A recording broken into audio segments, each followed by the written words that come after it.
wabarakatuh.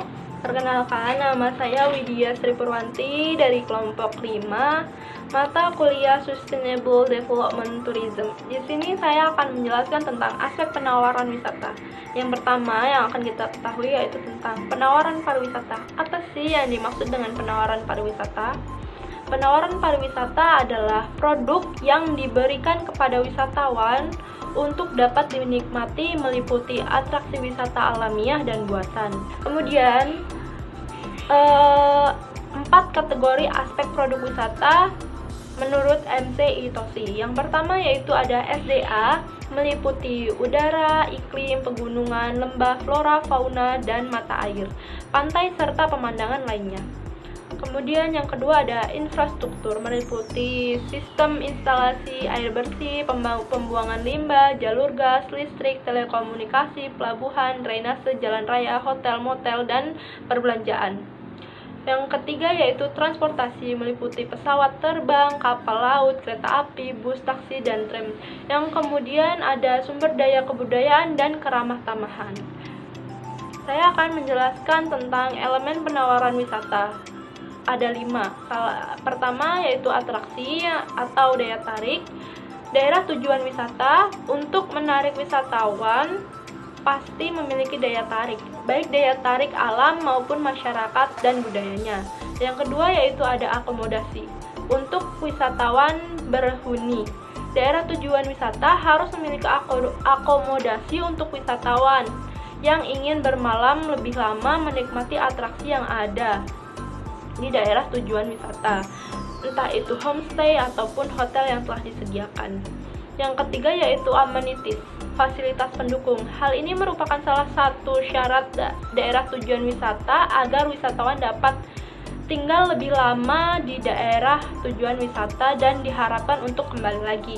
Yang keempat yaitu prasarana atau pendukung yang akan membuat wisatawan lebih nyaman di daerah tujuan wisata tersebut. Yang kelima yaitu transportasi. Hal ini bertujuan agar wisatawan mancanegara maupun domestik dapat dengan mudah dalam mencapai tujuan wisata.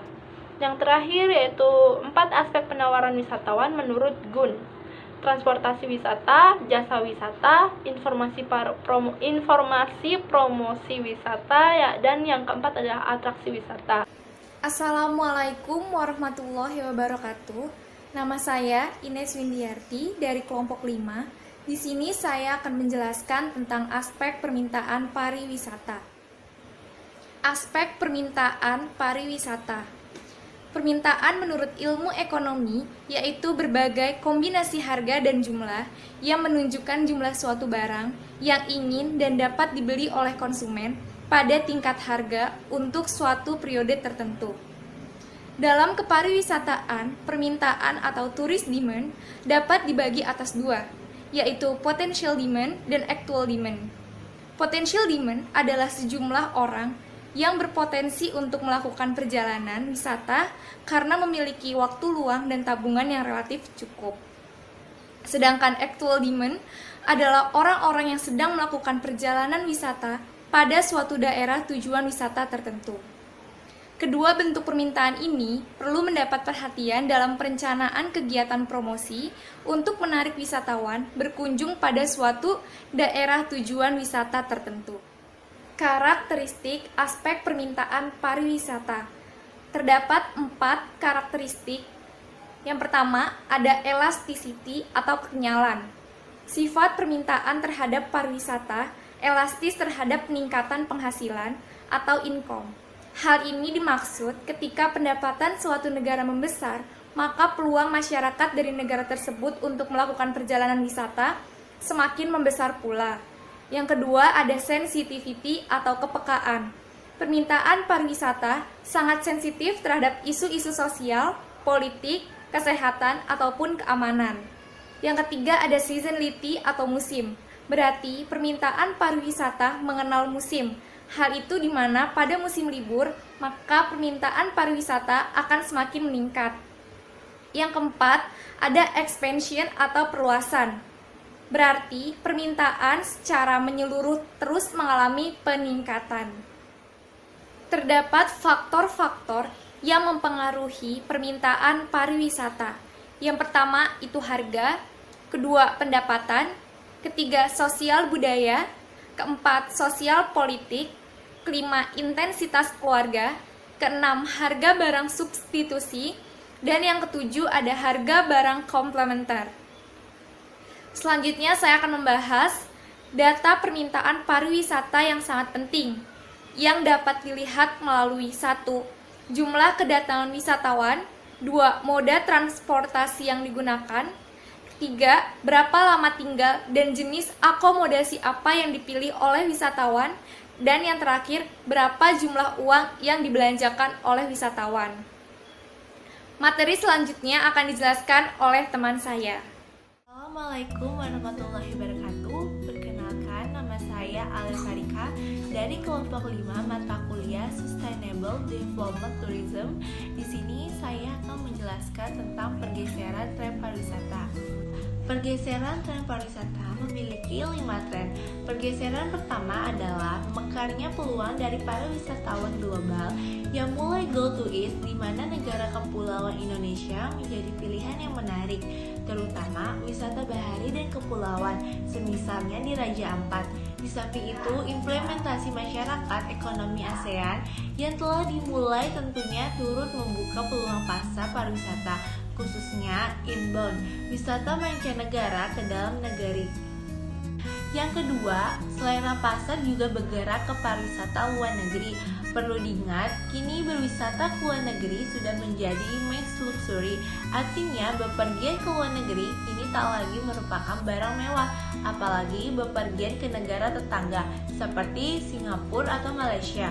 Para pemain seperti travel agent sudah melihat dan bergerak cepat untuk menangkap peluang besar dari adanya pergeseran perilaku konsumen ini. Tantangan terbesar bagi para travel agent tentu saja adalah mengemas paket-paket outbound yang menarik minat wisatawan.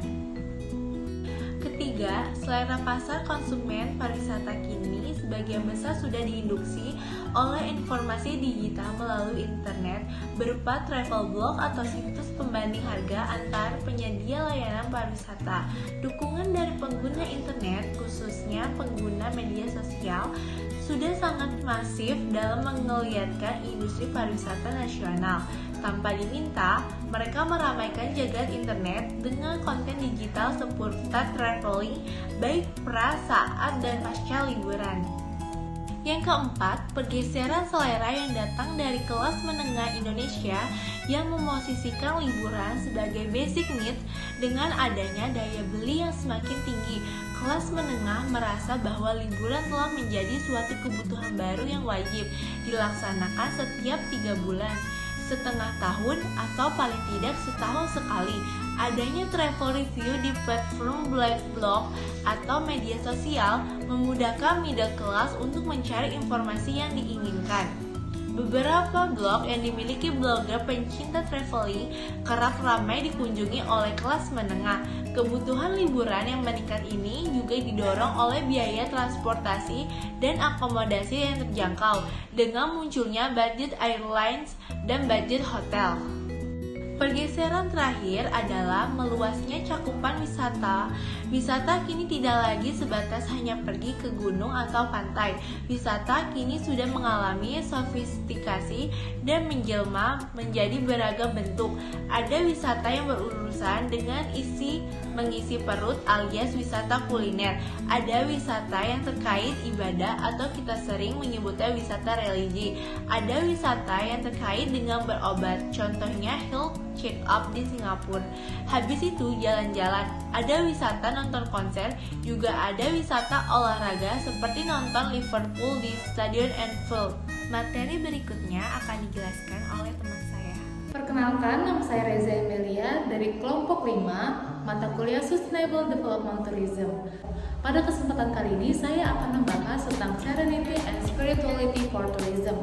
Menurut Cohen menjelaskan bahwa seorang wisatawan mencari suatu makna yang dapat ditemukan dari perjalanan tersebut. Terdapat 2 center atau motivasi dari wisatawan. Yang pertama yaitu Spiritual Center dan Cultural Center. Membedakan wisatawan atas dasar perilakunya pada suatu daerah tujuan dibedakan menjadi pertama yaitu Sunless Tourist, di mana wisatawan berkunjung di suatu daerah dengan tujuan istirahat atau relaksi. Kemudian yang kedua yaitu Wanderlust Tourist, adalah di mana wisatawan mencari pengalaman-pengalaman baru. Nah, wisata alternatif dalam Serenity and Spirituality Tourism yaitu wisata pedesaan atau village tourism, di mana orientasi dan motivasi ini mengajak kembali wisatawan untuk kembali berinteraksi dengan alam. Selain itu juga dapat berinteraksi dengan masyarakat lokal. Nah, wisata pedesaan atau village tourism umumnya dihubungkan dengan sustainable tourism, di mana konsep sustainable tourism ini adalah untuk mempertimbangkan pemenuhan kebutuhan generasi sekarang dan generasi mendatang.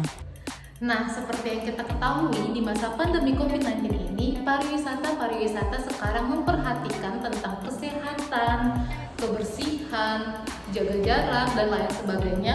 Maka dari itu, Serenity dan Spirituality Tourism merupakan opsi yang tepat untuk berwisata. Pada era new normal atau pasca pandemi, terciptalah protokol-protokol kesehatan, maka dari situlah timbul wisata tanpa sentuhan.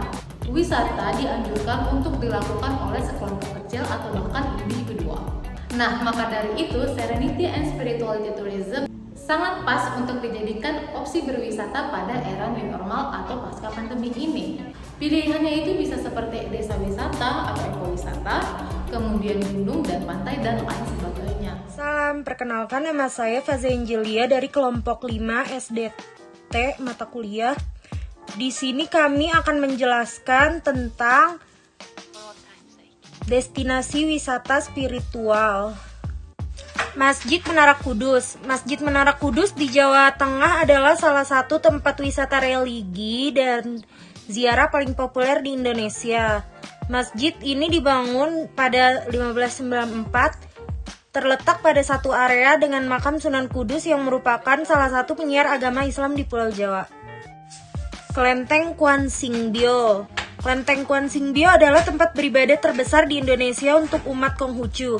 Bahkan kelenteng ini disebut-sebut sebagai yang terbesar di Asia Tenggara dengan luas sekitar 3 hektar. Tak hanya etnis Tionghoa di Indonesia yang rajin beribadat di sini, para penganut Konghucu dari berbagai negara Asia Tenggara juga kerap mampir untuk memanjatkan doa. Gua Maria Laudres. Gua Maria Laudres berada di Kediri, bisa jadi salah satu destinasi ziarah pilihan.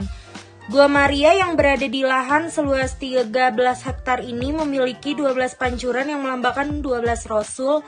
Banyak yang percaya jika meminum air dari pancuran itu bisa memberikan kesehatan dan keberuntungan.